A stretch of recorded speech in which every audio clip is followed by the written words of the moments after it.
Okay, chapter 18, endocrine.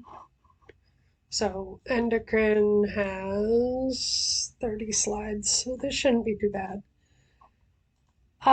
Disclosure statement. I don't own this material under fair use. I'm providing lecture content for only my nursing students using this material. All content within is only for educational purposes and does not provide medical advice.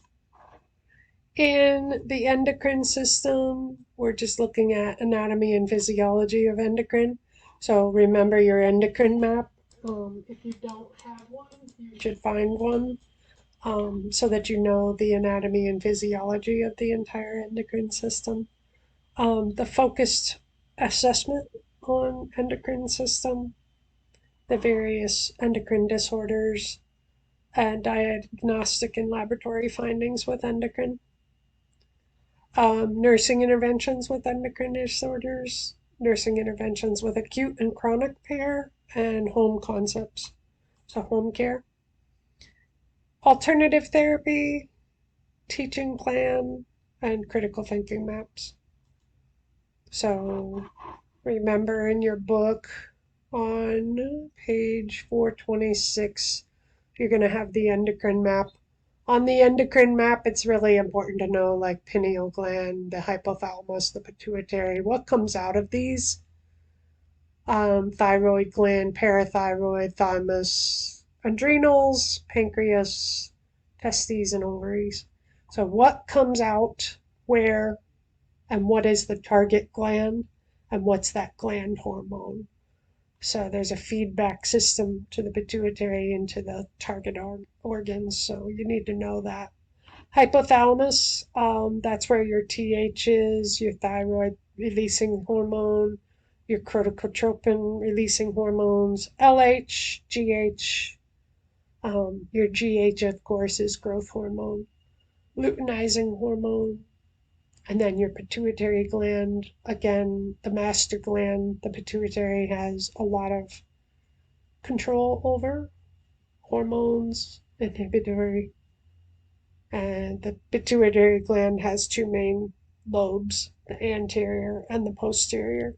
Posterior has pitocin and vasopressin, so the anterior holds most growth hormone, ACTH, TSH, FSH, LH, and melatonin as well. And the pineal body is located in the middle of the brain. It's stimulated by light exposure through the optic nerve, and it secretes melatonin, which helps with the wake sleep cycles and circadian rhythms. Thymus is the anterior ventral aspect at the base of the heart, and that atrophies with age. So that's for thymosin, which is the development of T cells. The thyroid, again, know your parathyroid, know your thyroid. Those two are always on tests. Thyroid gland T3, T4 in response to TSH. And that's right below the larynx. Know how to identify it, know how to assess it. Calcitonin also comes from the thyroid gland. Parathyroid are the four glands, two on each side of the thyroid, and that is for calcium concentration in the blood. So the absorption of calcium from the GI tract, reabsorption of calcium, and promotes the phosphate excretion in the kidneys. And then your adrenal glands, obviously, adrenals have a lot to do with your fight or flight, dopamine for blood pressure, glucocorticosteroids, androgens, and estrogen as well. The adrenal glands are going to be big in Cushing's and adrenal crisis and all that good stuff. So people who are on long-term corticosteroids were worried about their adrenal glands. The pancreas, islets of Langerhans, so that's your insulin, beta cells, glucagon, somatostatin, so pancreatic enzymes, ghrelin for secreting acid, gastric emptying, and appetite regulation. And then your gonads, of course, the testes, the ovaries, the uterus, the whole. Know those as well. Realize that we were both female and male at one point. So testosterone also has a lot to do with polycystic ovarian disease. So again, a general history and assessment, a physical examination going to be done. Know your um, head to toe assessment with this. Realize the medications that you take, the family history, the nutrition, and the activities are going to be a big portion of this. Remember your height and weight circumference. Um, Tanner's stages of puberty will be involved in this as well because of the growth hormone. So just remember that. And then, oh, let's see. Thinking about pituitary growth hormone deficiency, pituitary gland. So you're looking at your growth hormone. Growth hormone is either giganticism or dwarfism, diabetes insipidus.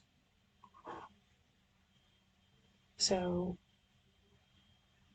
ADH, antidiuretic hormone, is stored in the posterior pituitary. It acts on the kidneys to restore water and control the amount of urine excreted. So in DI, you have a lot of watery urine, but it's not thick. It's a lot of water. So in DI, you've got kids getting up to drink in the middle of the night, irritability in infants, um, fever, constipation, dehydration, doing a 24-hour urine. Remember how to do a 24-hour urine? Serum sodium would be elevated. Water deprivation test. Know that.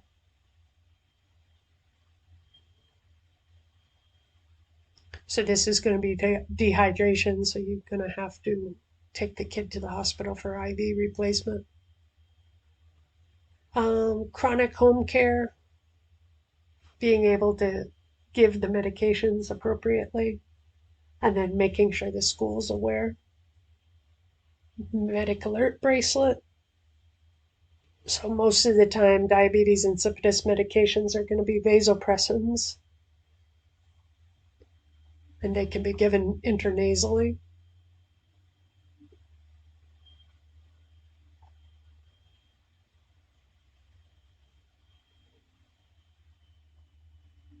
Hyperpituitarism,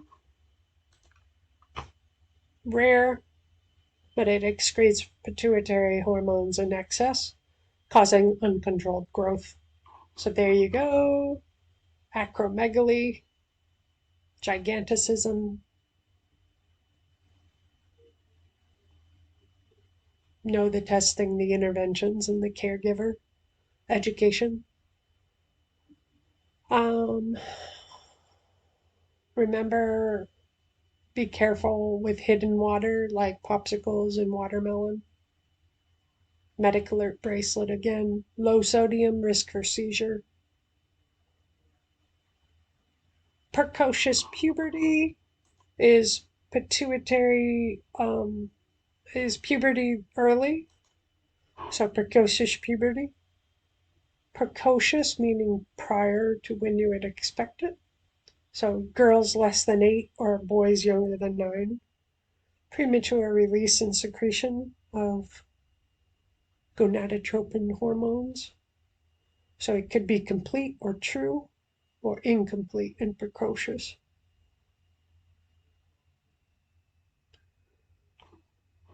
The biggest problem with that is ovarian cysts, um, hypothyroidism, iatrogenic exposure to estrogens, and then tumors in the CNS, premature activation of the hormone cycle. So presence of breast development younger than 8 for girls, testicular development younger than 9.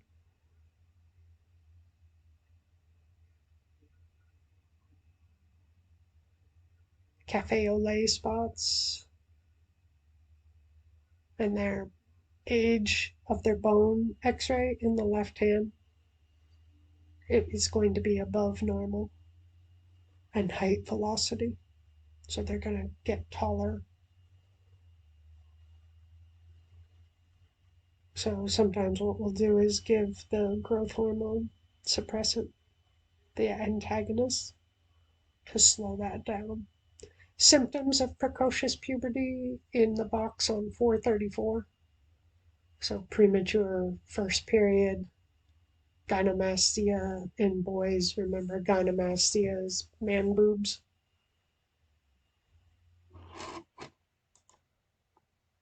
Diabetes insipidus is an insufficient production of which hormone? ADH. And then when we get into the thyroid disease, T3, T4, TSH. Again, hypothyroid can be congenital or acquired. Congenital hypothyroidism is called creatinism, and the biggest thing that you see is a hoarse cry. So usually the swelling around the vocal cords cause adults to have a rough voice. This is going to come out in kids. So this is caught on the metabolic screening. So most infants are born asymptomatic, and then within weeks or months of birth, they will become symptomatic.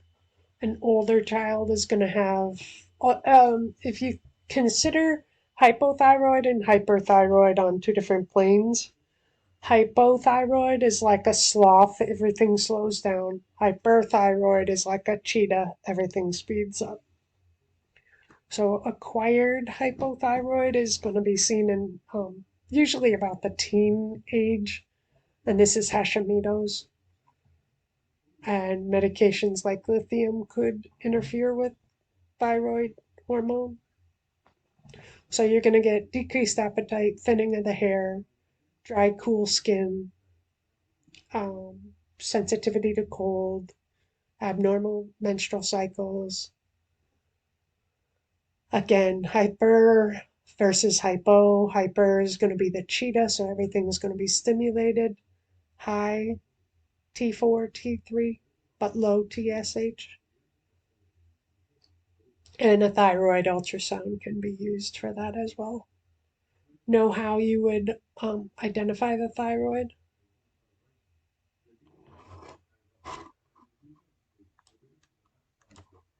And then Graves' disease, if you know who, what's that lady's name on TV? Wendy? Graves' disease is the exthalmus, so the eyeballs protruding. Graves' disease is on one side, and then hypothyroid, you have thyroid storm on the other. So overproduction of thyroid hormone is hyperthyroid. Again, this is your cheetah. Hypoparathyroidism is rare in children. Again, inadequate PTH from the parathyroid. But the kidneys or bones do not respond to it. So their absorption through the intestines.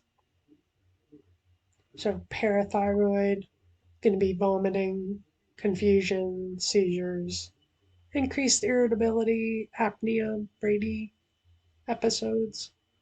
Serum calcium levels will be low, bone density low, and a prolonged QT wave. So this is your Chick-Vic sign. If you use your Chick-Vic sign, that tells you potential for calcium imbalance. Always avoid caffeine and carbonated beverages. Calcium, vitamin K encouraged.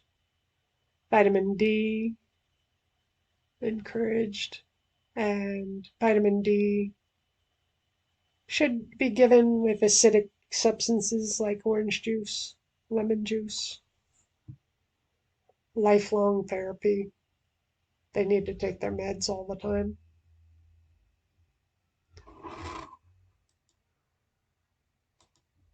Cushing's disease, again, the adrenals.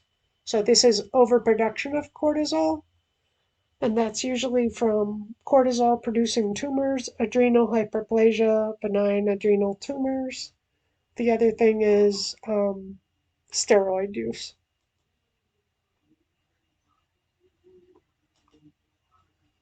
Adrenal insufficiency or Addison's disease is insufficient cortisol and aldosterone. So again, this might be someone who is on long-term steroids and then taken away. So this is adrenal crisis, Addisonian crisis. If ignored, the child can die. So weakness, severe vomiting, severe abdominal pain, dehydration, loss of consciousness. It's overwhelming for the parents in a true emergency. So we need Solu-Cortef medication to give them back the steroid. They're crying out for steroids. Again, Solu-Cortef, hydrocortisone, Cortef is in the book.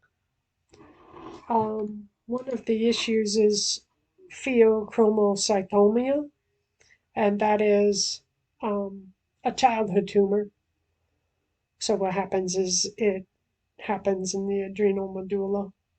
So the tumor has excessive amounts of catecholamines. So it will mimic hyperthyroid and diabetes. Again, catecholamines. So we're doing a 24-hour urine MRI or CT, and it just means surgery.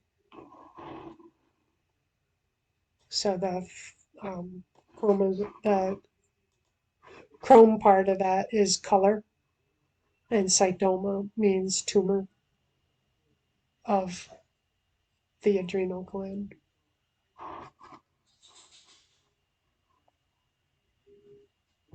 And then, of course, we can't skip diabetes.